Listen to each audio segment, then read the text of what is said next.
Ange Postecoglou's first home game as Spurs boss, and he outclassed Ten Hag's United. Spurs, after the Brentford, stepped up in their efforts, and United yet again exposed. Erik Ten Hag's management is what being questioned here. But what did Postecoglou did to outclass Ten Hag? Let's dive into it. Ange Postecoglou started pretty similar formation. The only change were Pedro Porro and Pepe Sarr, pretty much similar role assigned. Building up from the back, Spurs split up Romero and Van de Ven, where Bissouma was a lone DM and Pedro Porro inverted the role Emerson Royal was doing against Brentford. And not only Porro who inverted, left back Destiny Odige inverted also, which obviously Spurs wanted that midfield superiority.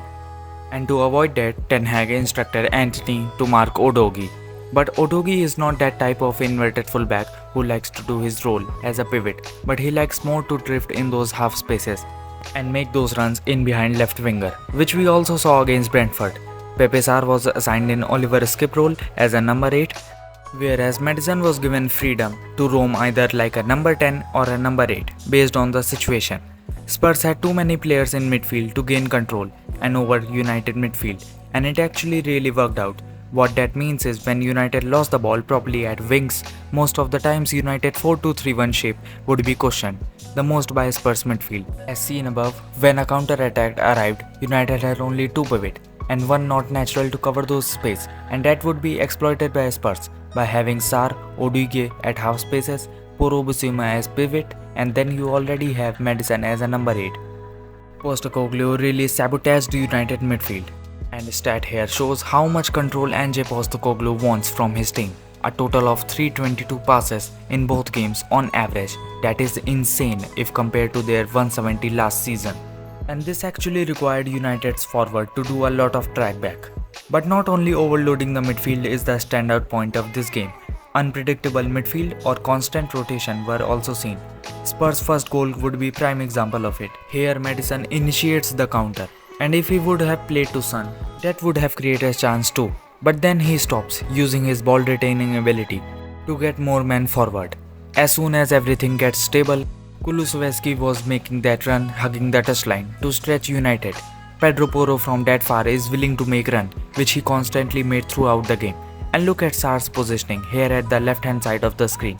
Too far, but is making that run. Still Kulusevski drives in and Sarr is making that run. And then goal. So simple, yet details in it. If Sarr wouldn't have made that run, story would have been different. More rotational play example was the second Spurs goal, a perfect build-up.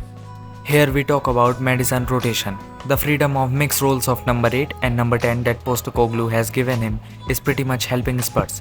Maddison looks for space and gets away with Eriksen and gets on with wing position. Too much gap between Eriksen and Casemiro, and keep in mind this is on counter. Son can exploit that space if he wants to. Now Maddison cuts inside, slows a little bit, and at this moment United got their midline secured. Now Maddison passes to Romero. Romero uses Son who drops to make advantage in midfield finds Maddison. Note that Davies is already making that run just similar like Odoige. Now Maddison plays a simple one-touch loft into Perisic, now a 2v1. And the rest you know, a simple yet too much details. But United may have avoided defeat. Let's take a look at how Ten Hag's United played. Ten Hag deployed same lineup and also the same problem. Although from Wolves game he changed a Casemiro Shaw or Casemiro Martinez pivots to a Casemiro Mount double pivot. But the result didn't change. Basically off the ball we saw how Tottenham played through United's middle and took advantage. But on the ball United didn't build up comfortably. Building up from the back, they split up Aaron Wan-Bissaka and Martinez, with Onana making a third centre back. Varane, I don't know why always seen in middle, and there was that Casemiro Mount pivot, which had absolutely zero influence to the game. Whenever high pressed, United wanted to go direct with Rashford in behind runs, which does actually created some havoc, but not much. And not only Rashford, United always looked up to Garnacho, because Garnacho always has that wide positioning in comparison to Antony. Average positioning can be seen of United in the first half, but the problem is that midfield in the defensive half. When pressed, United lost 15 time possession in comparison to Spurs 13. The Wolves game was not a fluke. If you force United to play out from the back to either their right side or the left side, they will lose the ball. It's their major weakness. As I mentioned earlier, Rashford in behind runs was the only threat United possessed.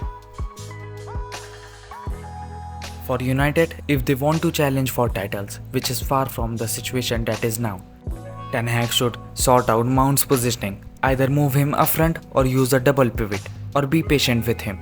But United should get that Amrabat deal completed now to get that stability in midfield. If Postecoglou figure out a more committed role or a functional role for Son, they might challenge for the top 4. The whole team is sticking from on the ball to off the ball. Still midfield sometimes losing the ball, but yet that Bissouma Sarr or Bissouma Skip is a dangerous pairing for Spurs. But what did you make of the game? Comment below.